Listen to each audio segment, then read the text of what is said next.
बिस्मिल्लाहिर्रहमानिर्रहीम। अस्सलामुअलैकुम। Welcome back to my channel lifestyle with Urooj में आप लोगों का बहुत बहुत वेलकम है। और अभी तक जिन लोगों ने मेरे चैनल को सब्सक्राइब नहीं किया तो प्लीज़ मेरे चैनल को सब्सक्राइब कर दीजिए और साथ ही बेल आइकन के बटन को भी प्रेस कर दीजिए ताकि आपको मेरी आने वाली हर नई वीडियो मिल सके। आज की जो रेसिपी है वो है चटपटे आलू चाट की रेसिपी। अफ्तारी में ये आलू चाट बनाएं, मज़े की भी है और डिफरेंट भी। कभी कभी दिल चाहता है कि ऐसी रेसिपी हो कि झटपट तैयार भी हो जाए और मज़े की भी लगे।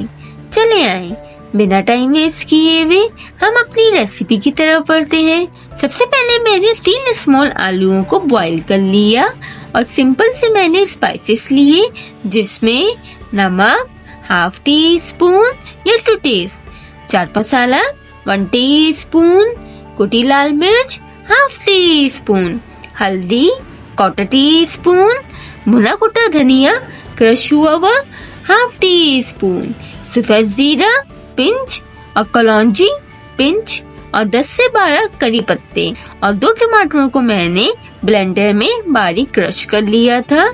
इमली की चटनी 2 टेबल स्पून। सबसे पहले मैंने कढ़ाई में 2 टेबल स्पून ऑयल डालकर इसमें जीरा कलौंजी और करी पत्ते का बघार लगाया और फिर इसमें 1/4 टीस्पून लहसुन का पेस्ट भी शामिल कर दिया। आप चाहें तो आप क्रश लहसुन भी डाल सकते हैं। फिर टमाटर डालकर खूब अच्छी तरह फ्राई किए और सारे स्पाइसेस शामिल कर दिए और स्पाइसेस को भी फ्राई किया। फिर बॉयल आलू डालकर साथ ही साथ इमली की चटनी भी डाल दी।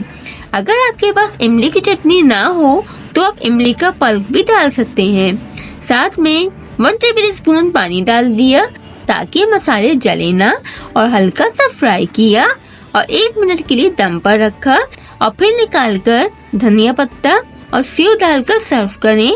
बहुत ही मजे की चाट बनती है और ऊपर से दही और पापड़ी भी डाल सकते हैं। जिनको आलू बहुत पसंद होते हैं उनके लिए तो ये बहुत फेवरेट होगी। और अगर आपको मेरी रेसिपी पसंद आई हो तो मेरे चैनल को लाइक शेयर सब्सक्राइब और कमेंट करना मत भूलिएगा और कमेंट में मुझे जरूर बताइएगा कि आपको मेरी रेसिपी कैसी लगी और अपना बहुत सा ख्याल रखिएगा, दुआ में याद रखिएगा। फिर मिलते हैं एक और नई रेसिपी के साथ। जब तक के लिए अल्लाह हाफिज।